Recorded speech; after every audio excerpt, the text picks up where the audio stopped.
معقولة كلنا ناخده ونقعد عليه؟ عاملين قال ايه مؤتمر ويقولوا في السر ده خيبتكوا خيبة تقيلة وكيس يستم. مقمق وهم وراك، مقمق وهم وراك، مقمق يا خروف يا خروف يا ستم. مقمق يا خروف يا خروف يا ستم.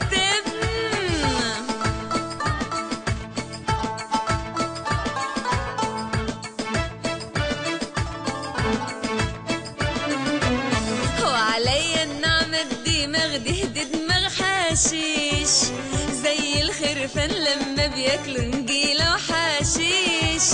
وعليا النعمة القعدة دي قعدة حشيش زي اخوانا لما بياكلوا نجيلة وحشيش. ابو نور بيقول نرمي اشاعة طيارة صواريخ، وكمان بيقول موقف مقرف يا واد يا فشيخ.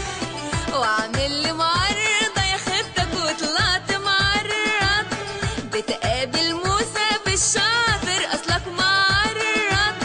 والاخ الحمزة وشفافية مش قلت ده فائد شرعية؟ طب رايح عليه يا ابو وشين، طب رايح عليه عمرو ابو وشين.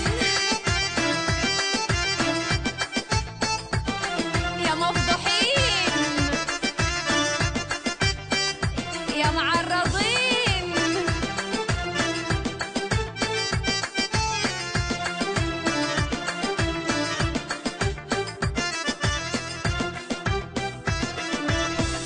يا عصمت بيه يا مظبطهم تحت الترابيزة ما تظبطنا يلا ظروفنا.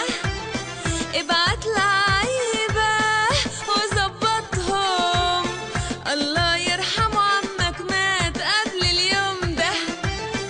اما مجدي مخه نضيف مش عارف غير نور الشريف. عادل امام بالنسبة له مين؟ مجدي مفشوخ وعامل زعيم. لا وكمان نفسه يعني يحلف ان محدش في الكون يعرف. يا خيبته يا خيبته يحلف ان محدش في الكون يعرف. والليست ابن خروف مش عارف الميجا من الجيجا.